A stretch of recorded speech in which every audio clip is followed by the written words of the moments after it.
Las pesadillas no han cesado. Estoy cansado. Cada día me levanto, cansado, fatigado. Ni en mis propios sueños no puedo dejar de mirar esa cara. Este blog es una especie de diario. Me dijeron que una manera de lidiar con mis problemas de insomnio y de trauma es desahogándolos en un papel, diciéndolo en voz alta, pero pensándolo bien, ¿qué clase de loco haría eso? Mi historia sin saber varios detalles es una estupidez. Pero intentaré transcribir todos los sucesos para que uno como lector pueda tener un contexto general del porqué de las cosas que me ocurrieron. No te preocupes por contactarme, no tendrás respuesta alguna. Mi historia comenzaría el momento de entrar como dibujante para Warner Bros. Company. Me asignaron a la cadena Cartoon Network. Ayudé en los storyboards de shows como Generador Rex y Ben 10. Adquirí cierta experiencia como dibujante y realmente el ambiente laboral era relativamente agradable. Fue en 2008 cuando se nos mandó un correo electrónico solicitando ideas y bocetos conceptuales para nuevas series de animación. No propuse nada, puesto que mi habilidad para dibujar contrasta mucho con mi habilidad para escribir historias originales. Igualmente, estuve cerca de la convocatoria por simple curiosidad. En esos años, Cartoon Network estaba pasando por un momento extraño, donde se centraban más en apuntar hacia shows live action, algo más parecido a lo que hacía la compañía rival Paramount con Nickelodeon. Doy énfasis en esto último porque será más importante para la historia. En resumen, dejaban de lado los dibujos animados para centrarse en series más orientadas a adolescentes. En otoño del 2008 se hizo una convocatoria llamada Cartoon Institute en Nueva York para ver los proyectos en los que tanto guionistas como dibujantes estaban trabajando. Los ejecutivos de aquel entonces querían ver conceptos básicos de posibles series animadas. De esas convocatorias previas salieron series insignia de la cadena, por dar un ejemplo, el laboratorio de Dexter. Con ello se presentaron algunos conceptos que parecían interesantes. Uno de los que más tengo presentes a día de hoy se llamaba Metal Meadows, que iba sobre un alienígena que termina siendo varado en un primitivo planeta alienígena. Entre los diferentes cortometrajes había uno de un tal J.G. Quintel, que me fascinó. Trataba de dos empleados en una estación de servicio que tras consumir algunos productos en mal estado, comienzan a alucinar, una clara referencia al consumo de sustancias ilícitas, pero de manera menos explícita. El cortometraje me gustó bastante. Me acerqué poco después de la presentación del señor Quintel y le comenté mis respetos hacia su trabajo y que en general fue una muy buena presentación. Quintel se veía emocionado, no recuerdo mucho de esa conversación. Lo que sí recuerdo bien es que sugerí, en caso de ser aceptado, que contaba con mi apoyo para el diseño de storyboards de la serie. Simplemente esbozó una sonrisa e hizo un gesto de afirmación con la cabeza. No fue hasta varios meses después que recibí una llamada de Quintel para ofrecerme un puesto en su equipo de trabajo. Me comentó que estaba contento con mis trabajos previos y que, mientras respetara su estilo de animación, me sintiera bienvenido. Las primeras semanas de trabajo fueron para ir construyendo la serie desde lo narrativo. La tercera semana sería más el trabajo de dibujantes y animadores. Ahí entré yo a colación. Los meses previos a la fecha límite para presentar el piloto fueron caóticos. Si bien se tenía una base para trabajar la historia principal de la serie, algunos cambios e imprevistos laborales fueron atrasando la escritura de guiones. Cuando se tenía la fecha por encima, recuerdo que el encargado del área fue furioso con los escritores y tanto él como Quintel exigieron reescribir todo. Eso nos retrasó bastante. No obstante, a alguien se le ocurrió cambiar solo el final y que la serie fuera más del estilo antológica, pero sin dejar de lado una rama narrativa principal para no quitar el enfoque de la serie. De esa manera se propuso ir construyendo la historia principal episodio con episodio. Si no se tenían ideas, se dejaba de lado y el episodio pasaba a ser autoconclusivo. Véanlo así como ir construyendo las vías de un tren mientras este está en marcha. Si ya miraste la serie lo puedes notar al menos en la primera temporada, que no parece seguir una línea narrativa clara. Fue hasta temporadas posteriores cuando ya se siente mejor planeado el rumbo del show. A Quintel pareció gustarle la solución y facilitaría más todo al ser algo, digamos, más fácil de escribir, al tratarse de episodios antológicos. Todo iba en marcha, los bocetos de personajes estaban listos, faltaban los guiones de los episodios para comenzar a animar los primeros episodios. Como paréntesis, no sentí que al departamento de animación se nos exigiera de la misma manera. Desconozco si se debe a que terminamos el trabajo más rápido o por la frustración de no tener el guión en las fechas planificadas. No lo sé, pero nunca sentimos represalias por estar parados en la preproducción. Cuando se empezó a realizar la producción de los primeros episodios de la serie, algunos ejecutivos querían supervisar el trabajo, bajo órdenes de un cargo mayor. Se sugirió que fuera una serie live action como las que en esa época estaban siendo una prioridad para la cadena.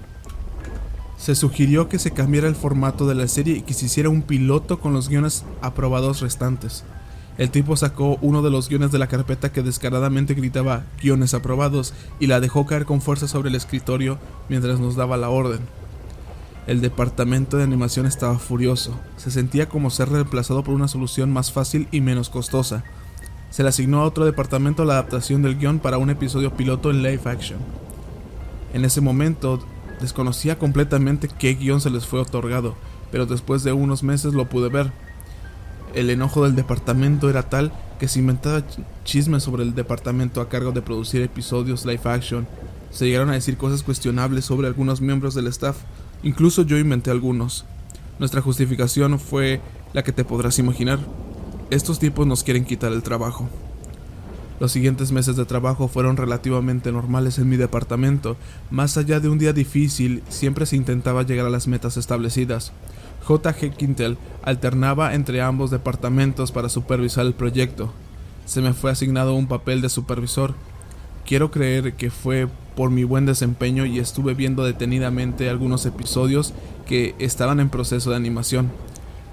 La capital que se nos dio no era exorbitante ni nada por el estilo, pero era lo suficientemente competente como para trabajar con cierta comodidad sin quebrarnos la cabeza en la logística de presupuesto ni tener que ir a un departamento de finanzas para solicitar más dinero. Recuerdo que fue a principios del año 2009 cuando ambas partes presentaron el resultado. El departamento de animación presentó el que todo mundo ya conoce, un episodio donde los personajes conocidos como Mordecai y Rigby juegan piedra, papel o tijeras por un viejo colchón. El episodio fue todo un éxito, entre los ejecutivos y la audiencia de prueba que estaba de espectadora en aquella ocasión. Fue un par de minutos después que llegó el otro equipo para proyectar el resultado de meses de trabajo. Sin frecuentas blogs de este estilo, seguramente esperarás cosas tétricas y perturbadoras, pero en este caso no fue lo que pasó exactamente. Conectaron el proyector y reprodujeron el episodio. La escena inicial es la que conocemos hoy en día como el título del episodio llamado Regular Show, en un fondo oscuro con tintes azules y morados, con ese sonido extraño hecho en una consola de audio.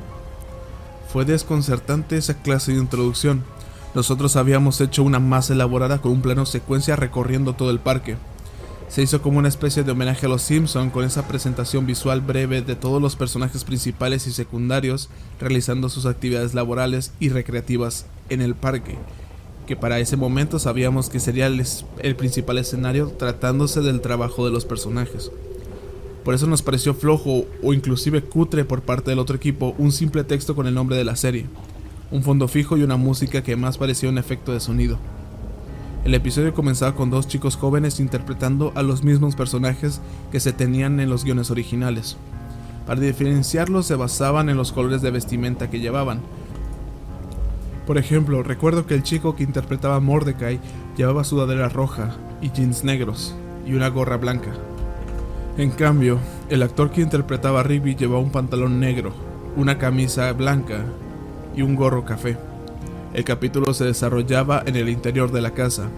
Creo que se intentaron distinguirse con la presentación visual porque era una especie de híbrido entre live action y dibujo animado. Esto lo remarco porque mientras los personajes se veían representados con personas físicas de carne y hueso, el fondo ya estaba hecho. Usaron escenarios de fondo mientras que a los actores les pusieron un efecto de clave cromática detrás de una pantalla verde para parecer que formaban parte del escenario.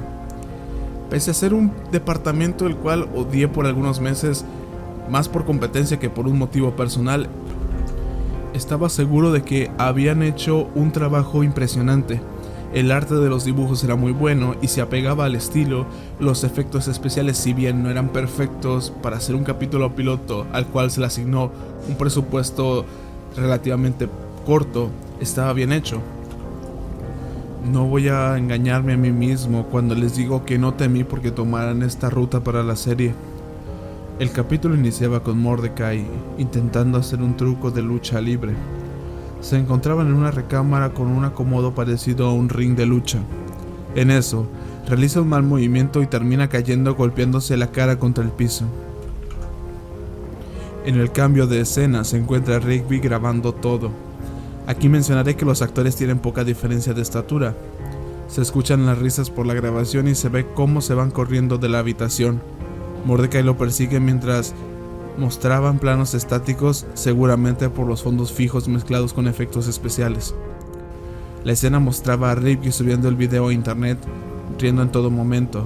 Mordecai molesto lo confronta y lo amenaza con que borre el video.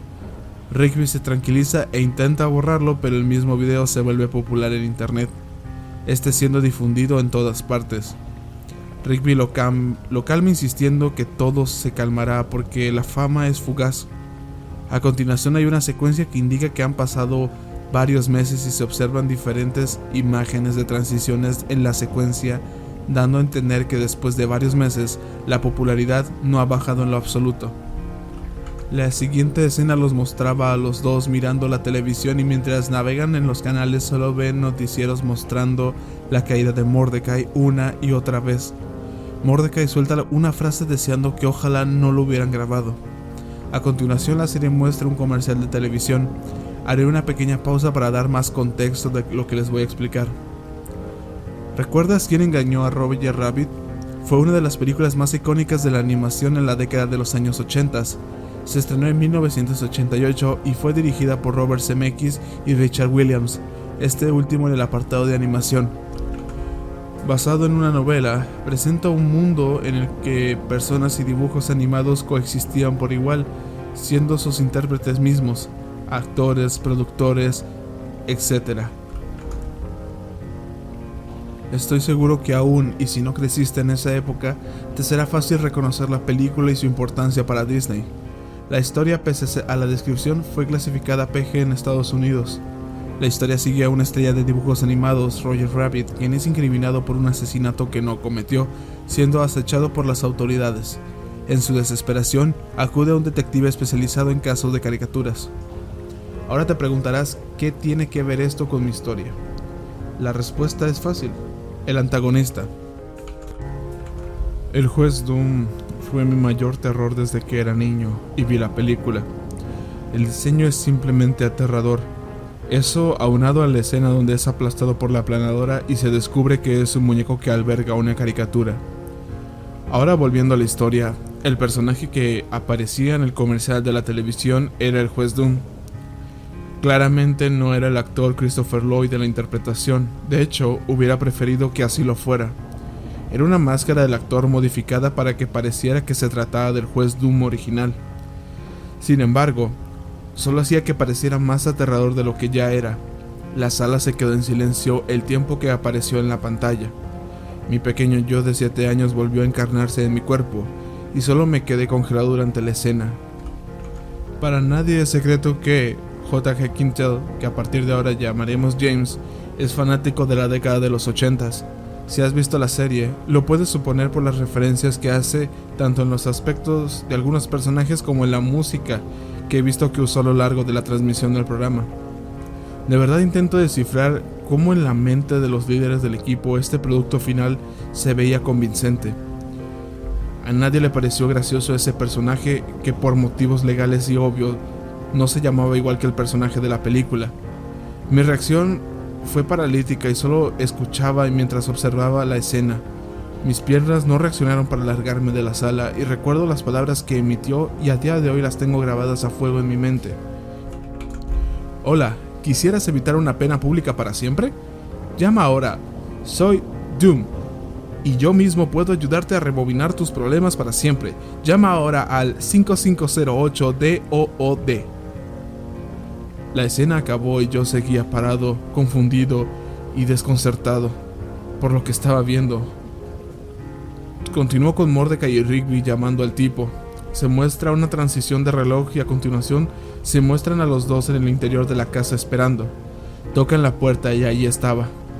Se veía todavía más desagradable en la escena. Se notaba que era un disfraz.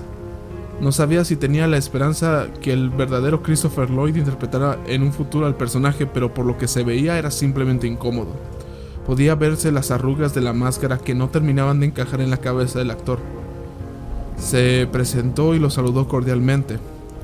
Mordecai y Rigby le dicen de manera breve un contexto de lo ocurrido. Acto siguiente, le lanza la pregunta sobre el precio. Él les dice que eso lo verán después. Se muestra cómo saca una especie de reloj largo y comienza a retroceder el tiempo.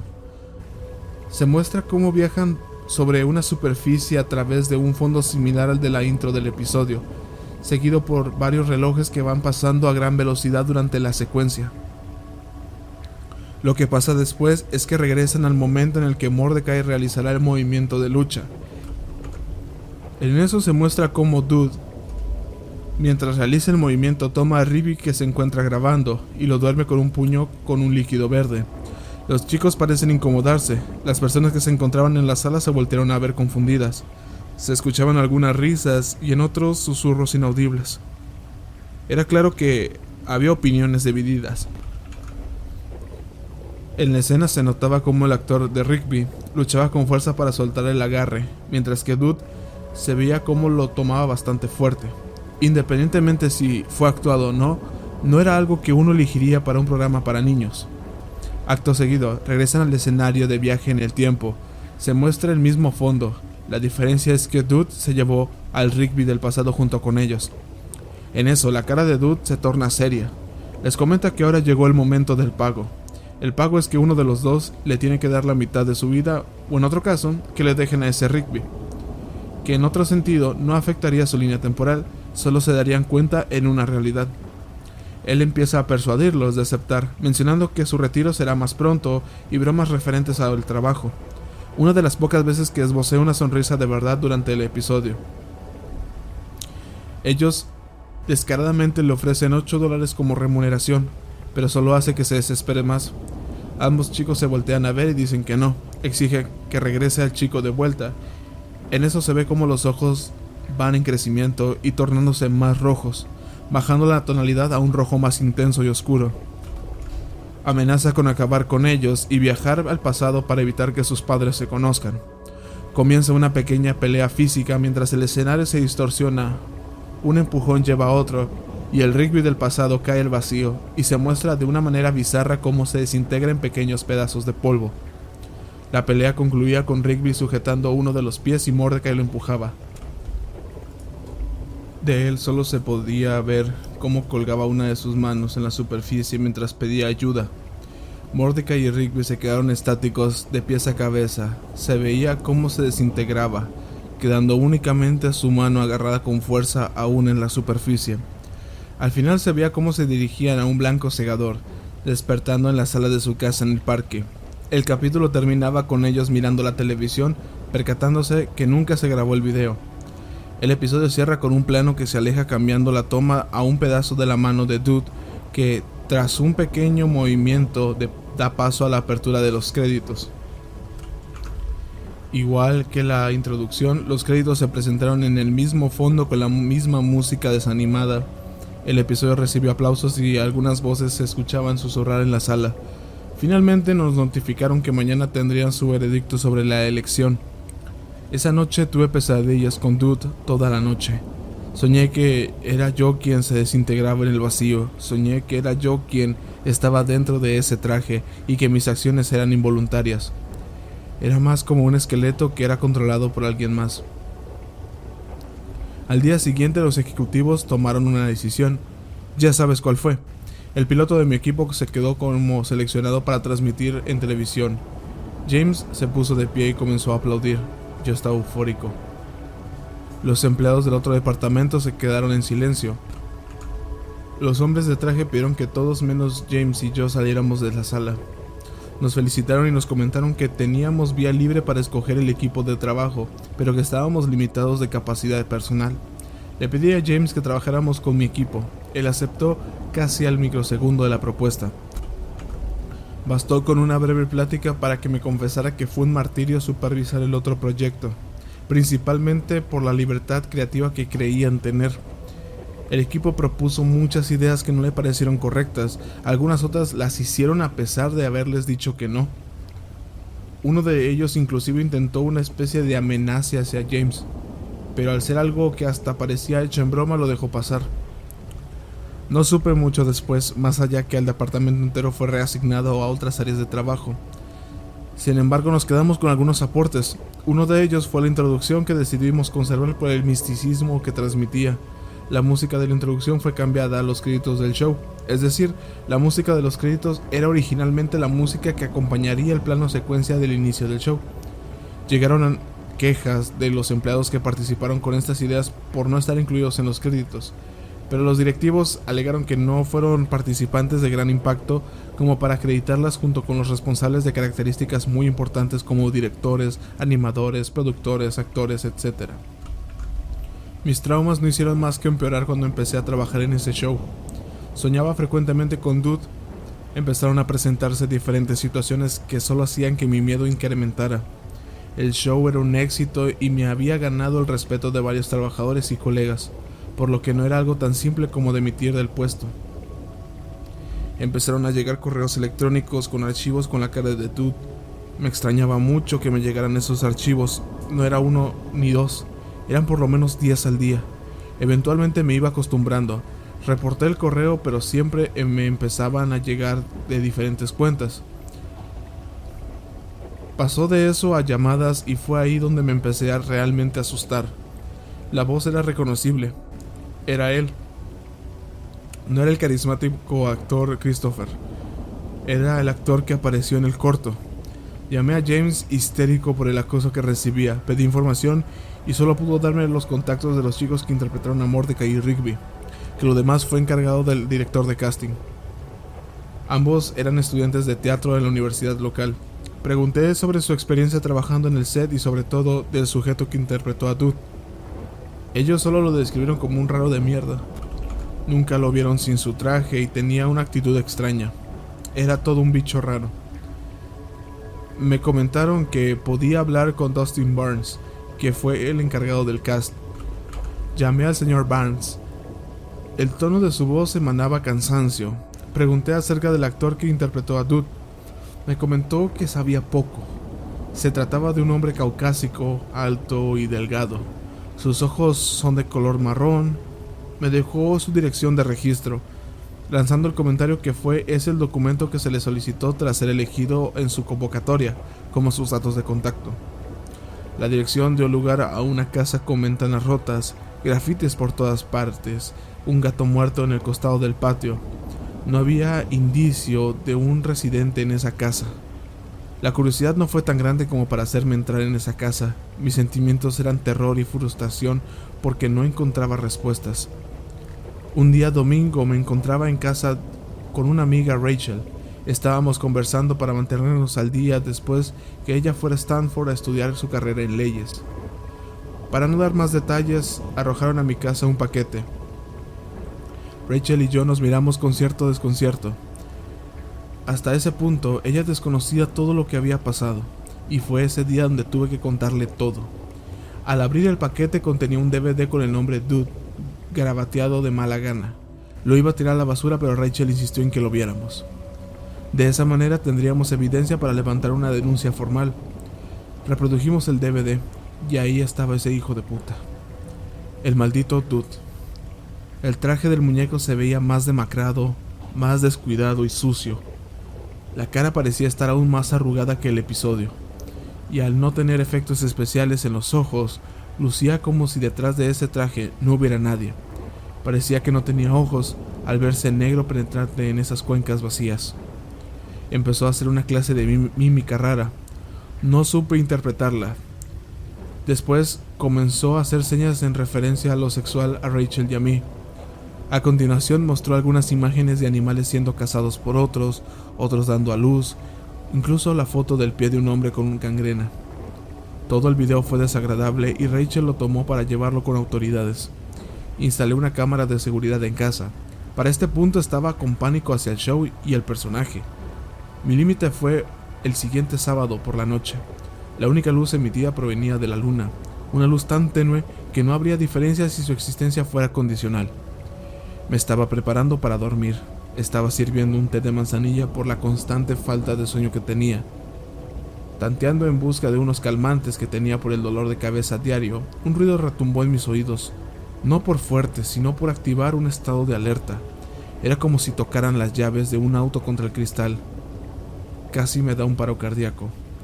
El golpeteo era a destiempo, pero me mantenía alerta. Mi nariz comenzó a percibir un olor a azufre, leve, pero lo suficiente como para que me llegara al interior de mi casa cerrada. Fui buscando con la mirada el origen de los males que me generaba incomodidad. Vi con el rabillo del ojo una silueta fuera de mi casa. Veía el cúmulo de masa negra con la punta del cuerpo, una piel pálida con ese cabello blanco sosteniendo un saco. Después de tantos meses pude ver al bastardo de frente fuera de mi casa. Esa mierda era lo que me estaba acechando. El sonido provenía de un cuchillo que era golpeado contra la puerta de cristal. Quería entrar a mi casa. Por si no fuera suficiente, comenzó a reírse con el mismo tono de voz chillona. Se reía de mí, de cómo estaba encerrado en mi casa. Solo tenía que esperar. Estaba jugando conmigo, lo hacía, porque él hubiera entrado a mi casa si así lo hubiese querido. Quería verme perder la cordura. Estaba como un animal asustado. No tenía armas en casa, tenía un pavor a lo que este imbécil podía hacerme. Se quedó parado alrededor de un minuto frente a mi puerta, que se sintieron como horas. Solo pude observar que se agachó y se marchó. Llamé inmediatamente a la policía. Al acercarme noté que dejó una foto mía y de James en conjunto. El saco que mencioné antes. La foto nos mostraba a los dos con monedas adheridas en lugar donde se posicionaban los ojos. Esperé a que llegara la policía para inspeccionar la bolsa. Los oficiales estuvieron arcadas al abrirla. Cuando la miré, su mirada de horror, no pude evitar la tentación de tomar un vistazo. Había al menos una docena de ratas decapitadas en la bolsa, y a juzgar por el aroma y por la sangre que se encontraba, se veía que no tenían mucho tiempo de haber sido asesinadas. No dormí nada ese día ni el siguiente. Me mudé a un hotel al día siguiente por seguridad. Al pasar las semanas, muchas de las actividades cesaron. Rachel llamó a sus contactos en el departamento de policía para interceptar las bromas, entre comillas. En diferentes cámaras de seguridad se veía cómo lanzaron el paquete a mi residencia, e incluso se capturó video del acoso que recibí en casa. No solo desde mi cámara, sino también en la de los vecinos, que amablemente las entregaron a la policía. Se ubicó a diferentes extrabajadores de Cartoon Network y recibieron 18 meses de servicio comunitario sumado a una advertencia y antecedentes. Se les investigó por delitos de ciberacoso y extorsión. Barnes admitió haberme mandado una ubicación falsa del supuesto actor que interpretaba a Dude. Planificaron que entraría en la casa y, en sus palabras, me jugarían una broma. Negó todo lo referente a visitarme disfrazado de Dude y los videos donde se mostraba a dicho personaje.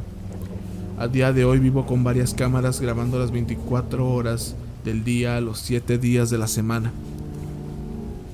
Tengo un botón de marcado rápido a un amigo policía de Rachel y puedo decir que aún con todo esto no me siento seguro. Te preguntarás por qué. Verás, me mandan informe de los involucrados en el acoso a mi persona, y hasta el día en el que escribo esto no se me ha informado de un extraño con traje del juez Doom. Aquella cosa que se paró en mi casa esa noche no ha sido localizada ni se sabe quién o qué es. Tampoco se sabe nada del actor que lo interpretó. Barnes no dio más información aún, y con las amenazas de las autoridades dedujeron que no estaba mintiendo y que genuinamente decía la verdad. No sé nada acerca de la persona que interpretó a Dude, Quizás en este punto creas que se debe a un error de ortografía por cómo está escrito, pero no. Yo he escrito correctamente el nombre en todo momento. Se escribe Dud, se pronuncia Doom, y en neerlandés significa demonio. Abandoné el show en buenos términos con James, y él continuó con la serie sobre una línea narrativa que él y yo habíamos conversado. Siento que me ha ayudado mucho a escribir todo esto. La siguiente semana me iré a Nueva Orleans en busca de algo nuevo. Reharé mi vida allí. Es un nuevo comienzo. Como dije anteriormente, no contestaré preguntas. Escribí todo esto para dar una especie de cierre a este capítulo en mi vida.